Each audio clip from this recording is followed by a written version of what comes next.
നീ പോ മോനെ ദിനേശ,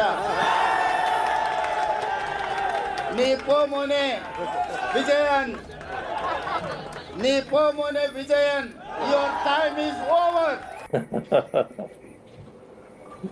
രേവന്ത് റെഡ്ഡി ഒരു സംസ്ഥാനത്തിന്റെ മുഖ്യമന്ത്രിയാണ്.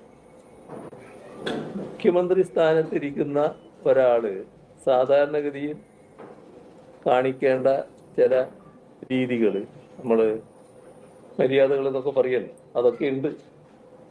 അതിനൊക്കെ ചേർന്ന രീതിയിലാണോ അദ്ദേഹത്തിന്റെ ഈ ഇടപെടൽ വന്നിട്ടുള്ളതെന്ന് അദ്ദേഹം തന്നെ സ്വയമേവ ചിന്തിക്കട്ടെ.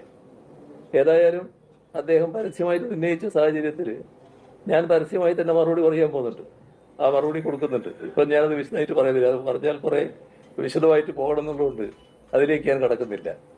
അതുകൊണ്ട് രേവന്ത് റെഡ്ഡിയോട് ഡാഷ് മോനെ രേവന്ത മറുപടി വരുന്നുണ്ട് എന്ന് മാത്രമേ ഇപ്പൊ പറയാനും.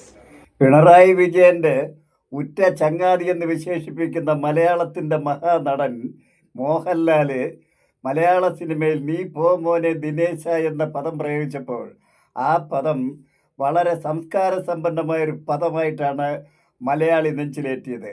ആ പദത്തെ ഒരു മര്യാദഘട്ട പദമായോ ഒരു മോശമായ പദമോ ആരുമെങ്ങും കണ്ടിട്ടില്ല എന്ന് മാത്രമല്ല, പല തമാശ സന്ദർഭങ്ങളിലും മലയാളി ആ പദം ഉപയോഗിക്കാറുണ്ട്. തെലങ്കാന മുഖ്യമന്ത്രി രേവന്ത് റെഡ്ഡിയും അത്തരമൊരു തമാശയായിട്ടാണ് ആ ഒരു പദം ഉപയോഗിച്ചത്. മോനെ ദിനേശ, നീ പോ വിജയ എന്ന് അദ്ദേഹം പറഞ്ഞത്. പക്ഷേ നമ്മുടെ കേരള മുഖ്യമന്ത്രി പിണറായി വിജയൻ അതിനോട് പ്രതികരിച്ചത് അദ്ദേഹത്തെ തന്തയ്ക്ക് വിളിച്ചുകൊണ്ടാണ്. നീ പോ ഡാഷ് മോനെ രേവന്ത് റെഡ്ഡി, നിനക്ക് മറുപടി വരുന്നുണ്ട് എന്ന് പറഞ്ഞപ്പോൾ അത് സത്യത്തിൽ അത് കേരളീയ ജനതയുടെ കേരള സംസ്കാരത്തെ അപമാനിക്കുന്ന കവലച്ചട്ടമ്പികളുടെ ഒരു സംബോധനയായിപ്പോയി. ഈ കവല സംസ്കാരം നമ്മുടെ പിണറായി വിജയൻ ഇനിയെങ്കിലും ഒന്ന് നിർത്തി മലയാളിയുടെ മാനം നശിപ്പിക്കരുതെന്ന് വിനയപൂർവ്വം ഞാൻ അഭ്യർത്ഥിക്കുകയാണ്.